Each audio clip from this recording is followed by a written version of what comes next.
Hello. So I am James De La Cruz, reporting in Public Personnel Administration. So these are my topic to Section 10 to Section 17 of Republic Act Number 6713. So quick insight: what is 6713? Known as a Code of Conduct and Ethical Standards for Public Officials and Employees. So let's start to Section 10. So Section 10: Review and Compliance Procedure. The individual act in good faith in accordance with it shall not be subject to any sanction provided in this act. So, Republic Act 6713 authorized to establish a review and compliance procedure in the filing and submission of statement of assets, liabilities, and net worth, and disclosure of businesses, interest, and financial connection to determine whether said statement have been properly accomplished. So, next in section 11, penalties. Private individuals who participate in conspiracy as co-principals, compliance, or accessories with public official or employees. So, in any violation hereof proven in a proper administrative proceeding shall be sufficient cause for removal or dismissal of public official or employee, even if no criminal prosecution is instituted against him. Okay, let's next to section 12. Promulgation of rules and regulation, administration and enforcement of this act. So, the Civil Service Commission shall have the primary responsibility for the administration and enforcement of this act.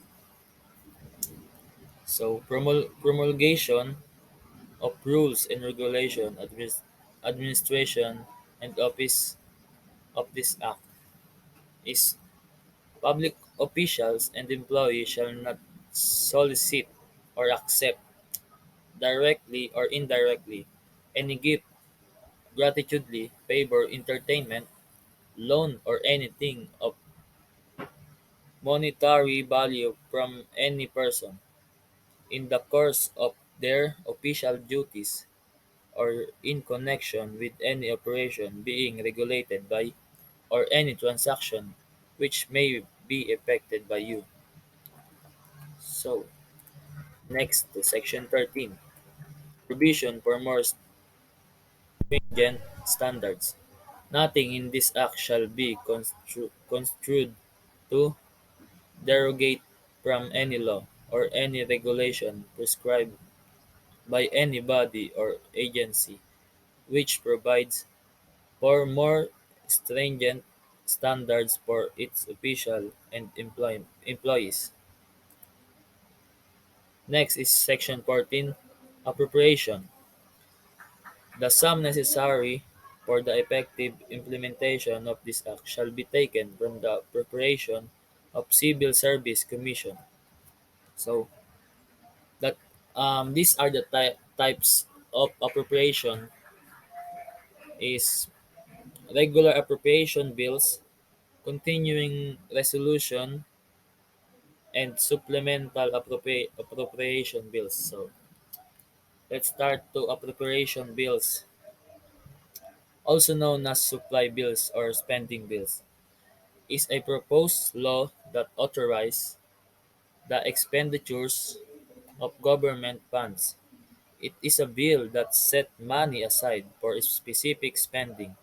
In some democracies, approval of the legislators is necessary for the government to spend money.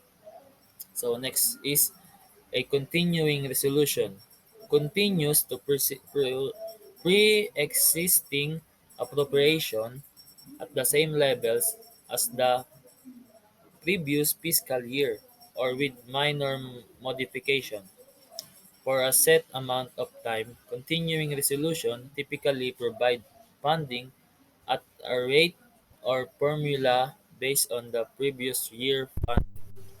So next is a supplemental appropriation is an appropriation enacted subsequent to a regular annual appropriation act when the need for fund is too urgent to be postponed until the next regular annual appropriations act. So, the purpose of Section 14 is to enhance transparency, to enforce accountability. All agencies of the government shall maintain a transparency seal to be posted in their websites. Okay, next is Section 15, Separability Clause. If any provision of this Act or the application of such provision to any person or circumstance is declared invalid, the remainder of the Act or the application of such provision to other persons or circumstance shall not be affected by such declaration. So, for any reason, any provision of these rules is declared unconstitutional or contrary to law, and other parts of provision hereof which are not affected, there shall not continue to be in full force and effect. So next is Section 16, Repealing Clause. All law, decrees, and order to part thereof inconsistent herewith are deemed repealed or modified accordingly, unless the same provide for a heavier penalty. So, next tayo sa Section 17 is effectivity. So, the effectivity, this act shall take effect after 30 days following the completion of its publication in the official Gazette or in two national newspaper of general circulation. So that's it guys. Thank you for listening.